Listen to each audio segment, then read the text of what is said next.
Assalamualaikum warahmatullahi wabarakatuh. Apa kabar anak-anakku? Kembali Ibu akan menyampaikan materi PPKN bab 1, yaitu dinamika perwujudan Pancasila sebagai dasar negara dan pandangan hidup bangsa. Ini merupakan video bagian 2 dengan subtema dinamika nilai-nilai Pancasila sesuai dengan perkembangan zaman. Anak-anakku, sebelum melangkah ke materi inti, marilah terlebih dahulu kita berdoa memohon kemudahan dalam memahami materi hari ini. Pancasila sebagai dasar negara dan pandangan hidup bangsa membawa konsekuensi logis bahwa nilai-nilai Pancasila menjadi landasan pokok dan landasan fundamental bagi penyelenggaraan negara Indonesia. Pancasila berisi 5 sila yang pada hakikatnya berisi 5 nilai dasar yang fundamental. Nilai-nilai dasar dari Pancasila tersebut adalah nilai ketuhanan, nilai kemanusiaan, nilai persatuan, nilai kerakyatan, dan nilai keadilan. Nah, Pancasila merupakan pilar ideologi negara Indonesia. Dalam penerapannya, Pancasila menganut ideologi terbuka. Anak-anakku, secara sederhana, ideologi dapat diartikan sebagai nilai-nilai atau cita-cita luhur yang dipercayai oleh seseorang, kelompok, masyarakat, bangsa, dan negara dalam keseharian mereka. Sebuah ideologi diyakini mampu mewujudkan masa depan bersama yang bahagia dan sejahtera bagi bangsa dan masyarakat. Pancasila dikatakan sebagai ideologi terbuka. Hal ini karena Pancasila mampu menyesuaikan diri dalam perkembangan zaman. Ideologi terbuka berarti ideologi yang mampu mengikuti perkembangan zaman dan bersifat dinamis. Sifat keterbukaan ada dalam nilai-nilai dasar Pancasila yang dapat dikembangkan sesuai dengan kehidupan bangsa Indonesia dan tuntutan perkembangan zaman. Nah, faktor atau gagasan yang mendorong Pancasila sebagai ideologi terbuka diantaranya yaitu perubahan dan perkembangan masyarakat yang cepat. Nah, di sini faktor tersebut dampak dari perkembangannya pembangunan nasional secara pesat. Problem yang datang tidak terlalu dapat dijawab secara ideologi sesuai dengan pemikiran-pemikiran ideologi sebelumnya. Contoh, adanya masyarakat ekonomi ASEAN atau MEA. Tidak memungkinkan sesuatu negara menutup diri dari pasar sehingga terjadi pergeseran peran negara. Selanjutnya yaitu runtuhnya ideologi tertutup Marxisme, Leninisme atau komunisme. Pada abad ke-21 terjadi perubahan besar dengan tumbangnya ideologi komunis. Hal ini karena komunisme telah memosisikan sebagai ideologi tertutup.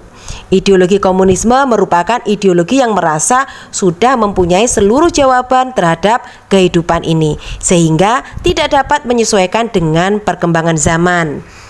Berikutnya yaitu praktik ideologi tertutup pada masa lalu. Pelaksanaan Pancasila sebagai ideologi tertutup pernah terjadi pada masa Orde Baru. Pada masa Orde Baru, Pancasila ditafsirkan secara tunggal oleh Orde Baru. Pelaksanaan Pancasila itu diseragamkan melalui P4.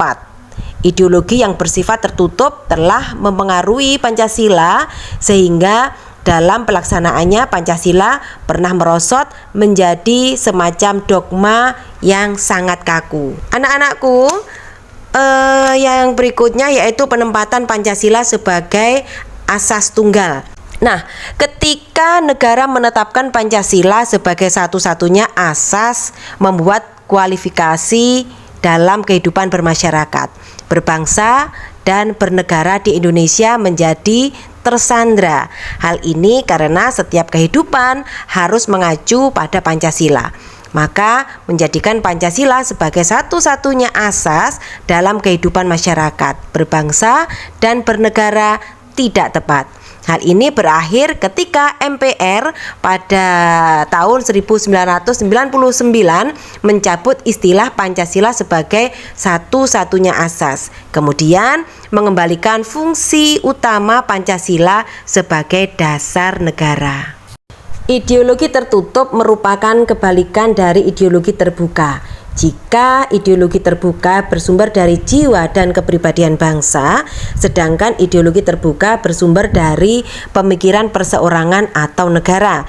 Dalam hal ini, negara memaksakan berlakunya ideologi tersebut kepada masyarakatnya. Nah, berdasarkan hal tersebut, ini merupakan ciri-ciri ideologi tertutup, diantaranya yaitu A. Sistem pemikiran yang tertutup. B. Cenderung untuk memaksakan mengambil nilai-nilai ideologi dari luar masyarakatnya yang tidak sesuai dengan keyakinan dan pemikiran masyarakatnya. C. Dasar pembentukannya adalah cita-cita atau keyakinan ideologi perseorangan atau satu kelompok orang. Nah, yang D, pada dasarnya ideologi tersebut diciptakan oleh negara. Dalam hal ini penguasa negara yang mutlak harus diikuti oleh seluruh warga masyarakat. E, pada hakikatnya ideologi tersebut hanya dibutuhkan oleh penguasa negara untuk melanggengkan kekuasaannya dan cenderung memiliki nilai kebenaran hanya dari sudut pandang penguasa saja. Kemudian yang F, isinya terdiri dari tuntutan-tuntutan konkret dan operasional yang bersifat keras yang wajib ditaati oleh seluruh warga masyarakat. Untuk yang G, tertutup terhadap pemikiran-pemikiran baru yang berkembang di masyarakatnya. Nah, dengan begitu kalian harus bisa membedakan dari arti kedua ideologi tersebut, yaitu ideologi terbuka dan juga ideologi tertutup. Nah, di sini Ibu jelaskan bahwasanya perbedaannya adalah ideologi terbuka bersifat inklusif, tidak totaliter dan tidak dapat dipakai melegitimasi kekuasaan sekelompok orang. Artinya bahwa sistem ini bersifat demokratis dan terbuka, sedangkan ideologi tertutup bersifat otoriter atau negara berlaku sebagai penguasa, ya, dan totaliter. Arti dari totaliter itu sendiri adalah bahwa pemerintahan dengan kekuasaannya mempunyai hak mutlak untuk mengatur di segala bidang aspek yang ada. Kedudukan Pancasila sebagai ideologi terbuka. Gagasan mengenai Pancasila sebagai ideologi terbuka ini mulai berkembang sejak tahun 1985. Namun, semangatnya sudah tumbuh sejak Pancasila itu sendiri ditetapkan sebagai dasar negara, yaitu pada tanggal 18 Agustus 1945. Sejak saat itu, Pancasila menjadi pedoman dan acuan kita dalam menjalankan aktivitas di segala bidang, sehingga sifatnya harus terbuka, luas, fleksibel, tidak tertutup, serta tidak kaku agar tidak ketinggalan zaman. Maka Pancasila telah memenuhi syarat sebagai ideologi terbuka. Nah, bukti bahwasanya Pancasila telah memenuhi syarat sebagai ideologi terbuka, hal ini dibuktikan dari adanya sifat-sifat yang melekat pada Pancasila dan kekuatan yang terkandung di dalamnya, yaitu pemenuhan persyaratan kualitas 3 dimensi, di antaranya nilai dasar, nilai instrumental, dan nilai praksis. Untuk nilai dasar, yaitu meliputi hakikat kelima sila Pancasila, diantaranya nilai ketuhanan, nilai kemanusiaan, nilai persatuan, nilai kerakyatan, dan nilai keadilan. Nah, nilai-nilai dasar tersebut bersifat universal sehingga di dalamnya terkandung cita-cita, tujuan, serta nilai-nilai yang baik dan benar. Nilai dasar ini bersifat tetap dan terlekat pada kelangsungan hidup negara. Nilai dasar tersebut selanjutnya dijabarkan dalam pasal-pasal Undang-Undang Dasar Negara Republik Indonesia tahun 1945. Selanjutnya, nilai instrumental, yaitu penjabaran lebih lanjut dari nilai-nilai dasar ideologi Pancasila. Contohnya, program-program pembangunan yang dapat disesuaikan dengan perkembangan zaman dan aspirasi masyarakat. Undang-undang dan kementerian sebagai lembaga pelaksana juga dapat berkembang. Pada aspek ini senantiasa dapat dilakukan perubahan. Yang terakhir yaitu nilai praksis. Nah, ini merupakan realisasi dari nilai-nilai instrumental dalam suatu pengalaman nyata dalam kehidupan sehari-hari dalam masyarakat, berbangsa, dan bernegara. Dalam realisasi praksis inilah penjabaran nilai-nilai Pancasila selalu berkembang dan dapat dilakukan perubahan dan perbaikan atau reformasi ya, sesuai dengan perkembangan zaman dan aspirasi masyarakat.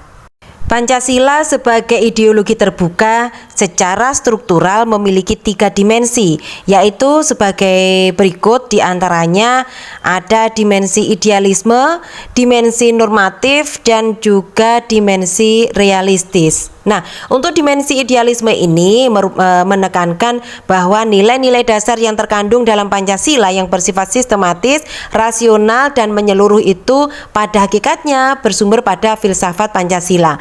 Dimensi idealisme yang terkandung dalam Pancasila mampu memberikan harapan, optimisme, dan serta mampu mendorong motivasi pendukungnya untuk berupaya mewujudkan cita-citanya. Sedangkan dimensi normatif, dimensi ini mengandung pengertian bahwa nilai-nilai yang terkandung dalam Pancasila perlu dijabarkan dalam suatu sistem norma. Dalam pengertian ini, Pancasila terkandung dalam pembukaan Undang-Undang Dasar Negara Republik Indonesia tahun 1945 yang merupakan tertib hukum tertinggi dalam negara Republik Indonesia serta merupakan stat fundamental norm atau pokok kaidah negara yang fundamental. Nah, untuk berikutnya yaitu dimensi realitas. Ini mengandung makna bahwa suatu ideologi harus mampu mencerminkan realitas kehidupan yang berkembang dalam masyarakat. Artinya, Pancasila memiliki keluasan yang memungkinkan bahwa mendorong pengembangan pemikiran-pemikiran baru yang relevan tentang dirinya tanpa menghilangkan atau mengingkari hakikat yang terkandung dalam nilai-nilai dasarnya. Anak-anakku sekalian, demikian tadi materi yang bisa Ibu sampaikan untuk pertemuan kali ini. Dan silahkan kalian pahami, disimak baik-baik. Untuk pertemuan berikutnya kita akan membahas mengenai perwujudan nilai-nilai Pancasila sebagai dasar negara dalam berbagai kehidupan. Terima kasih. Wassalamualaikum warahmatullahi wabarakatuh.